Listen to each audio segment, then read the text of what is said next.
Pemirsa, Abdul Muti, Menteri Pendidikan Dasar dan Menengah atau Mendikdasmen, memperlakukan kembali penjurusan IPA, IPS, dan Bahasa di jenjang sekolah SMA untuk menunjang pelaksanaan tes kemampuan akademik para siswa. Kehadiran tes kemampuan akademik atau TKA yang menjadi syarat atau salah satu pertimbangan dalam penerimaan mahasiswa baru di perguruan tinggi menjadi salah satu alasan penjurusan SMA dihidupkan kembali.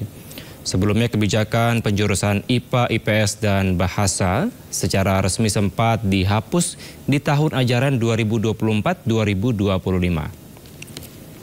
Di zaman Menteri Nadiem Makarim dengan alasan siswa bisa fokus memilih mata pelajaran pilihan dan menghilangkan diskriminasi terhadap jurusan lainnya. Namun menurut sejumlah pengamat pendidikan, penjurusan SMA yang kembali berlakukan memberikan kesan bahwa peta pendidikan Indonesia tidak mempunyai arah yang jelas.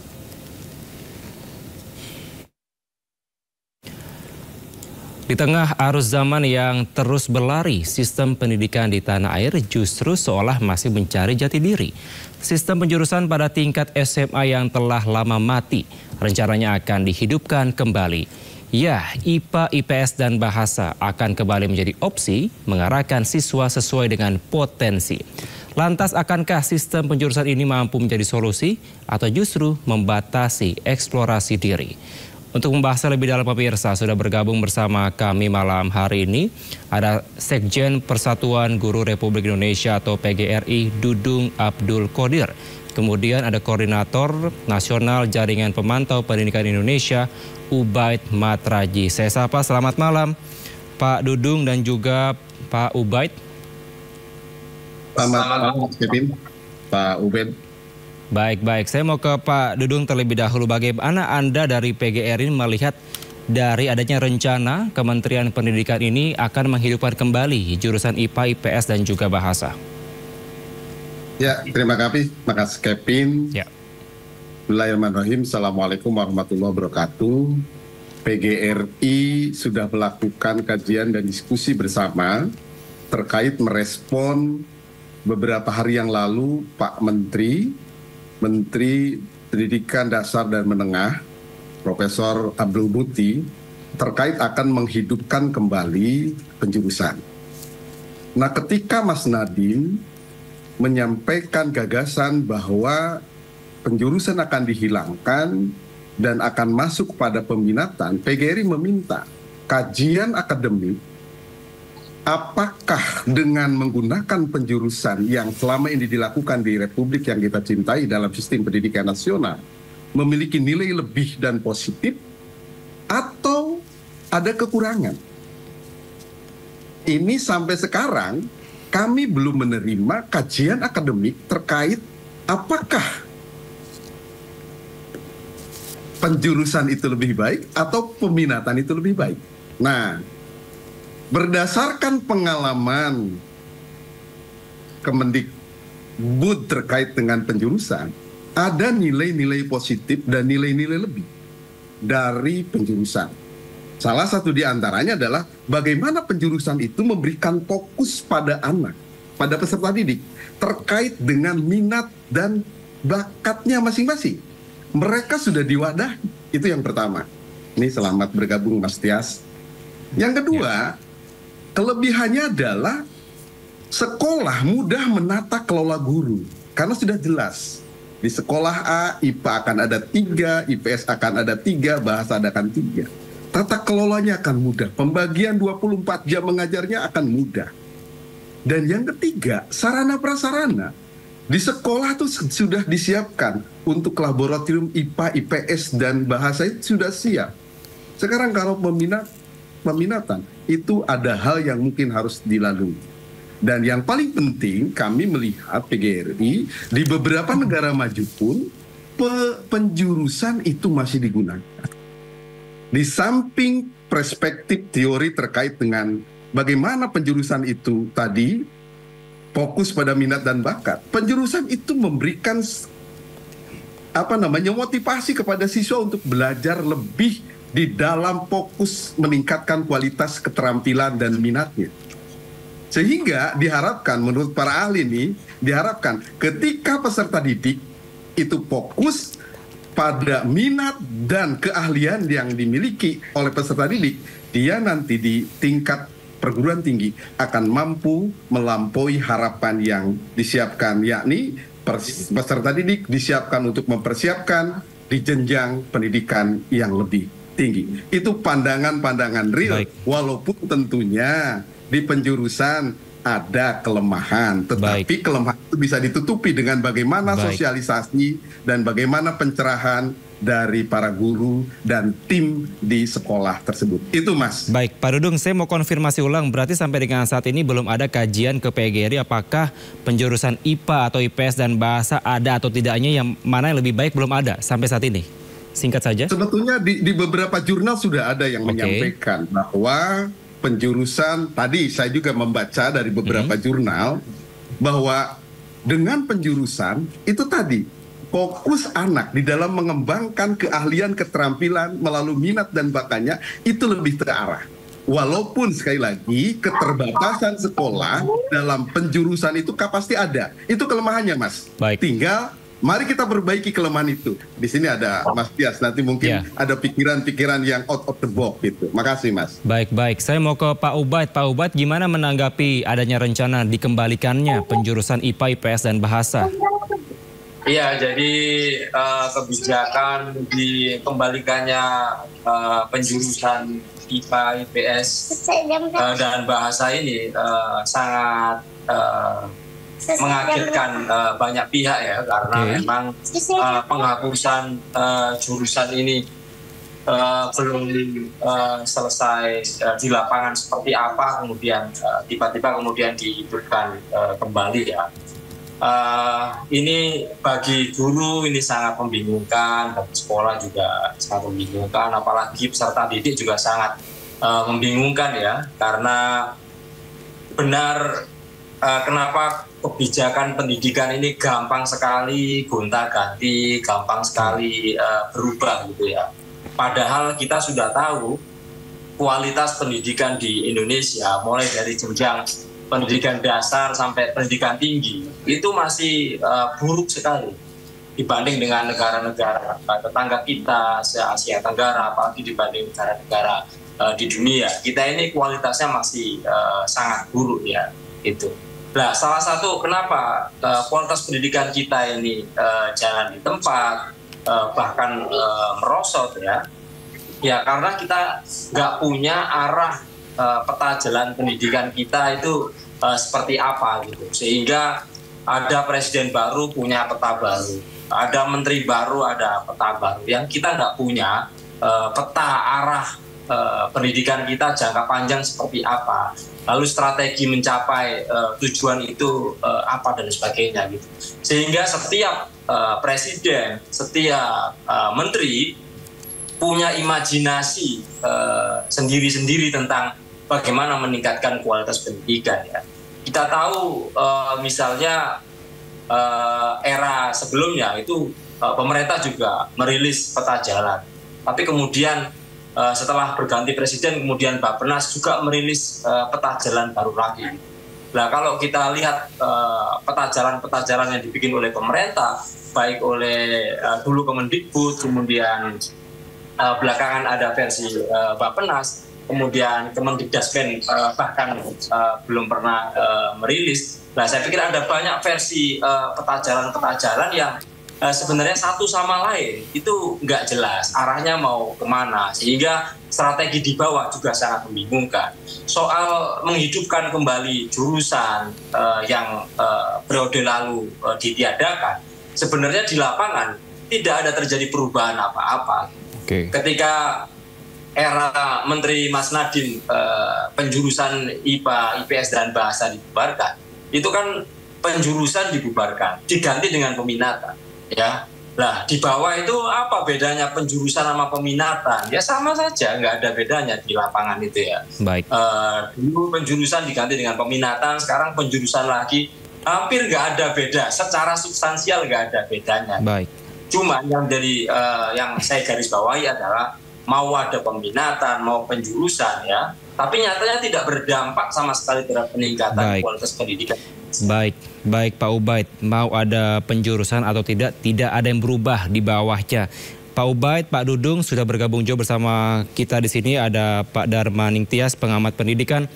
Pak Darmaning Tias, Anda melihat bagaimana rencana pemerintah akan kembali memperlakukan penjurusan IPA, IPS, dan Bahasa? Akankah efektif atau seperti apa tanggapan Anda, Pak Darma? Baik, selamat malam, Kang Dudung, Ubaid, dan semuanya. Saya kira penjelasan Ubaid yang terakhir itu sudah jelas, bahwa sesungguhnya saat ini itu ya penjurusan. Hanya istilahnya saja yang berbeda. Jadi memang di lapangan itu yang terjadi penjurusan. Karena apa? Karena pilihan-pilihan yang diambil oleh murid itu tidak secara otomatis dapat diakomodasi oleh sekolah karena keterbatasan prasarana dan sarana serta guru. Akhirnya sekolah itu membuat paket-paket pilihan. Paket pilihan yang dominan ke IPA, paket pilihan yang dominan ke IPS, paket pilihan yang dominan ke bahasa. Jadi sebetulnya nggak ada bedanya gitu loh. Cuma dibungkus dengan bungkus baru, yaitu pilihan, nggak ada penjurusan. Tapi sesungguhnya itu yang terjadi di lapangan. Kang Dudung sebagai Sekjen PGRI pasti tahulah keluhan teman-teman guru bagaimana itu yang terjadi ya sebetulnya adalah penjurusan gitu. Jadi sebetulnya kalau kita runut ke belakang ya sejak tahun 50 ketika nama SMA itu dipakai, itu sebetulnya sudah ada penjurusan. Pada saat itu dipakai 3 nama, SMA A itu untuk bahasa, SMA B itu untuk ilmu pasti, SMA C itu untuk sosial. Baru kemudian berganti-ganti menteri, berganti-ganti kurikulum, jurusan itu tetap pakai gitu. Nah, itu membuktikan apa? Membuktikan bahwa pengelompokan rumpun ilmu ini diperlukan terutama saat masuk ke pendidikan, ke perguruan tinggi gitu, supaya memperjelas murid itu lebih fokus gitu. Kalau dengan sekarang yang murid diberikan kebebasan tapi tidak terwadahi oleh sekolah karena memang kondisi sekolah tidak memungkinkan, itu menjadi nggak fokus gitu. Akhirnya apa? Ada anak yang waktu SMA itu mengambil pilihan fokus ke IPS, ketika daftar ke perguruan tinggi ngambil teknik, ngambil kedokteran, yang tentu itu akan mengganggu atau juga akan menghambat belajar mereka di perguruan tinggi. Kenapa? Karena kalau di kedokteran itu mestinya ilmu biologi dan kimianya harus kuat. Kalau di teknik, fisika, matematikanya harus kuat. Tetapi dia waktu sekolah SMA ngambil pilihannya itu lebih kuat di IPS gitu. Nah, ini kan sebetulnya perguruan tingginya juga rugi karena dia memperoleh input dari murid yang tidak mengenal rumpun ilmunya gitu loh. Jadi sebetulnya seperti yang disampaikan Kang Dudung tadi, dengan adanya penjurusan itu lebih memberikan satu mempermudah tata kelola di sekolah, karena tahu misalnya dalam satu tahun baru itu misalnya satu SMA menerima 5 kelas misalnya, sudah bisa dipetakan akan IPA-nya berapa, IPS-nya berapa, kalau ada bahasa ya mungkin bahasanya. Jadi kebutuhan gurunya itu bisa terprediksi, kebutuhan ruangnya itu terprediksi. Tetapi kalau pilihan bebas, kita nggak tahu. Guru sekolah itu susah akan mengatur jadwal pembelajarannya itu. Baik. mengatur ruangnya, mengatur jadwal gurunya dan sebagainya. Jadi memang secara konseptual itu ideal. Kita yang tahu pendidikan tidak menolak, tetapi dalam implementasinya di lapangan itu yang menjadi problem gitu. Oke. Jadi sebetulnya yang sekarang ini pun sebetulnya ya kalau mau jujur itu adalah pilihan semu gitu loh. Karena apa? Prakteknya adalah penjurusan dengan paket-paket pilihan tadi gitu. Siapa yang menentukan paket pilihannya? Itu sekolah didasarkan pada keberadaan sumber daya yang ada, terutama guru dan ruang sekolah gitu. Itu sebetulnya. Dan Baik. ini juga ketika tes perguruan tinggi dan nanti kan juga akan ada tes kemampuan akademik ya. Ya. Itu nanti juga akan lebih inline gitu kalau ada penjurusan. Sebetulnya itu. Jadi kalau kita kembali ke belakang dari tahun 50 sampai 2001 Baik. kan penjurusan, berarti menteri-menteri sebelumnya itu memandang bahwa ini lebih cocok untuk diterapkan di Indonesia. Baik, Pak Dharma.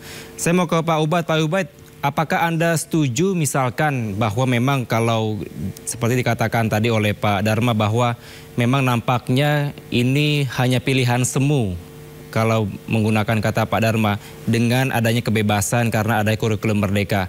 Apakah memang dikatakan untuk pendidikan yang saat ini tidak bisa memberikan yang terbaik bagi para siswa-siswa untuk bisa menuju ke perguruan tinggi karena memang tidak ada penjurusan?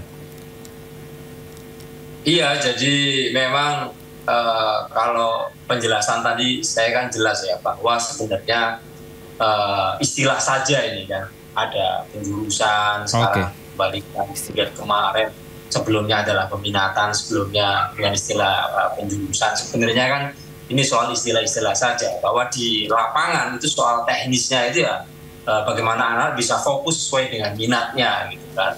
Nah ini peminatannya diistilahkan dengan jurusan gitu. Nah poin saya baik yang dikatakan oleh Pak Dudung dan juga di Dharma Ningtyas tadi itu kan, bahwa sebenarnya kita punya problem serius soal kualitas ya sekolah di jenjang menengah kita ini, yang kemudian ini berlanjut di jenjang pendidikan tinggi gitu kan. Apa yang dikatakan oleh Ki Dharma Ningtyas tadi soal anak-anak yang dari fokus peminatan IPS kemudian ke perguruan tingginya ke IPA dan seterusnya gitu ya. Jadi kalau berdasarkan tes kompetensi akademik atau tes masuk perguruan tinggi, itu mungkin yang benar-benar bisa sesuai dengan kemampuan, itu adalah yang jalur prestasi. Ataupun yang tes benar-benar tes. Tetapi yang terjadi hari ini di dunia pendidikan tinggi kita, yang bisa masuk kuliah adalah yang mampu bayar. Itu kita buka-bukaan semacam itu aja gitu. Sehingga biaya masuk kuliah, misalnya ada jalur mandiri, ya kan, kemudian fakultas-fakultas yang menjadi rebutan, itu sudah nggak mikir lagi soal kompetensi akademik, tidak mikir lagi soal prestasi, tapi wani bayar piro, bayar berapa, gede-gedean bayar. Itu yang terjadi di masyarakat, tidak usah kita tutup-tutupi gitu kan. Itulah yang menyebabkan kenapa kemudian kualitas ya pendidikan tinggi kita ya sampai di jenjang pendidikan tinggi kita ya, kampus-kampus kita masih tidak bisa bersaing dengan kampus-kampus di negara-negara tetangga kita. Kampus-kampus kita ya masih dalam kelas bawah dibanding dengan kampus-kampus di belum berdaya saing global gitulah. Nah kemudian apa ini menjadi masalah ya, karena memang salah satu problem yang sangat serius yang menurut saya penting untuk dipikirkan bersama adalah soal tadi itu, tidak hanya kita memperdebatkan soal remeh-temeh jurusan diadakan atau pakai istilah lama peminatan, tapi sebenarnya ada hal yang sangat serius. Kenapa pendidikan kita ini jalan di tempat gitu kan, bahkan cenderung mengalami penurunan gitu kan. Maka kita sangat penting sekali bagaimana kita membuat ya peta jalan pendidikan dalam jangka panjang, dalam jangka 20 tahun, 30 tahun, yang ini harus disepakati bersama. Siapapun partai politik pemenang pemilu, siapapun presidennya, siapapun menterinya, harus patuh terhadap arah tujuan pendidikan kita, blueprint kita seperti apa. Kemudian yang kedua, menurut saya, ya, mau kurikulum diubah seperti apa, diputar-putar kayak gimana teknisnya, dibolak-balik, tidak akan berdampak secara signifikan di lapangan. Kalau salah satu faktor utama penunjang mutu pendidikan yaitu buruknya ya, yang tadi juga di-highlight oleh Pak Dudung, bagaimana hasil uji kompetensi guru kita, hasil asesmen nasional kita menggambarkan bahwa kualitas guru-guru kita ini masih di bawah standar nasional mayoritas gitu ya. Artinya kita bikin konsep yang muluk-muluk tinggi-tinggi yang bikin oleh orang-orang Jakarta ini, di lapangan nggak ada perubahan apa-apa kalau kualitas guru kita masih di bawah rata-rata standar nasional gitu ya. Jadi lebih produktif kalau kita membincangkan, mendiskusikan, mematangkan, kita punya peta jalan 30 tahun yang akan datang, apa yang akan kita tuju, lalu bagaimana caranya gitu. Sehingga menteri yang satu berganti dengan menteri yang lain itu meneruskan ya milestone yang sudah dicapai, meneruskan milestone berikutnya, tidak kemudian maju mundur, bolak-balik perdebatan soal teknis yang itu sama sekali tidak berdampak secara signifikan. Baik. Saya mau ke Pak Dudung. Pak Dudung, nanti untuk penjurusan kembali IPA, IPS dan juga bahasa, nanti apakah ada tes kemampuan akademik juga untuk bisa sesuai dengan penjurusan atau seperti apa mekanismenya, Pak Dudung? Sebetulnya Mas Kevin, siswa ketika masuk ke jenjang berikutnya itu kan ada rapot dari SMA atau tes kemampuan dari SMP. Dari situ kita bisa memetakan, dan disitulah nanti akan memerankan fungsi dari guru konseling, guru BK, untuk bagaimana menjelaskan dan mencerahkan kepada para siswa pemilihan ataupun penjurusan itu sesuai dengan minat bakat siswa serta keahlian siswa. Baik. Ini sepakat dengan Mas Tias terkait dengan fokus di dalam dia memiliki sebuah peminatan, dia memiliki sebuah bakat, dia memiliki sebuah keahlian sehingga dia masuk perguruan tinggi itu memberikan nilai. Tapi sedikit saya akan mengomentari yang Pak Ubed, bahwa saya sepakat dengan apa yang disampaikan Mas Ubed, bahwa kuncinya apapun bentuknya adalah 3 hal, Mas. Pertama adalah transformasi penguatan sistemik, transformasi penguatan SDM, dan transformasi penguatan struktural dan pemanfaatan teknologi informasi. Mungkin penjabarannya nanti kita akan diskusikan, Mas Ubed.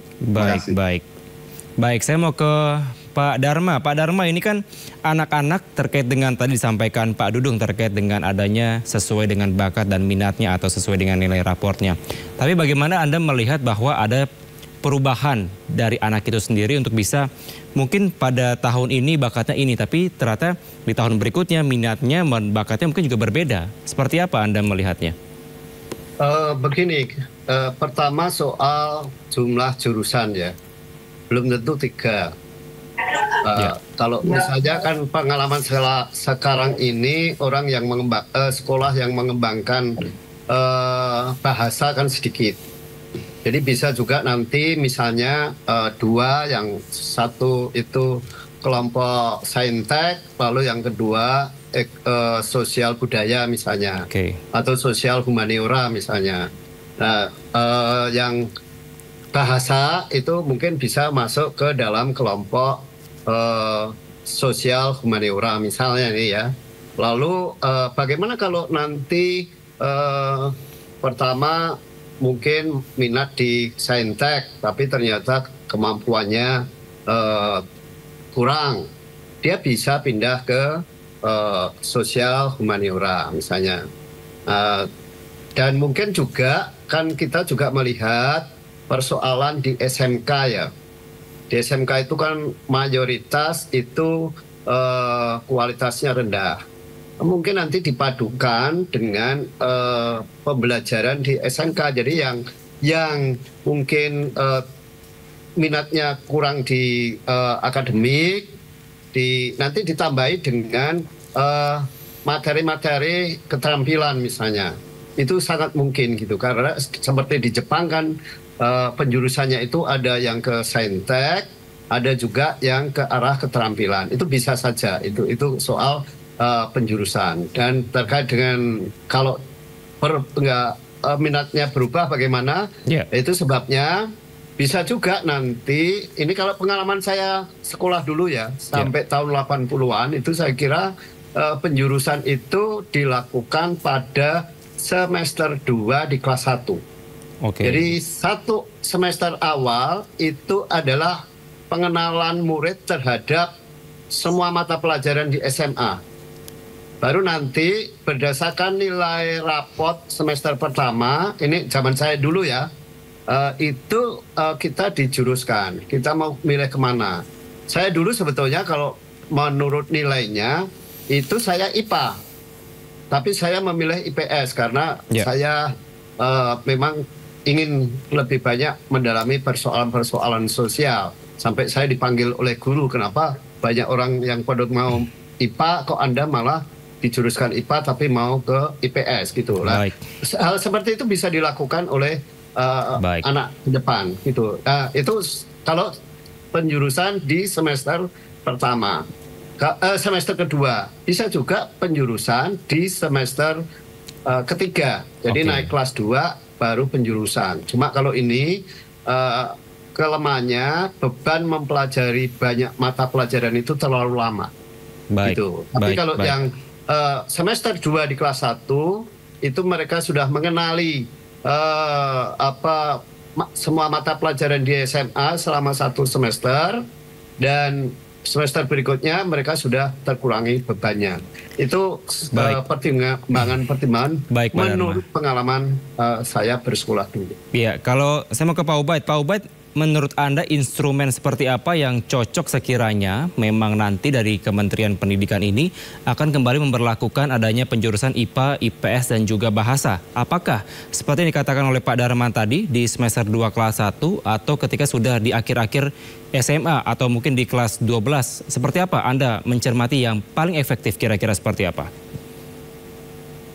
Jadi benar, jadi di jenjang menengah ya, mulai masuk SMA itu peminatan peserta didik itu sudah bisa mulai diarahkan ya, bisa atas kehendak dirinya sendiri ataupun bagi anak-anak yang belum bisa menentukan dibantu dengan asesmen-asesmen yang diselenggarakan oleh guru atau diselenggarakan oleh sekolah, sehingga anak-anak bisa mengarah pada bidang-bidang tertentu yang dia inginkan.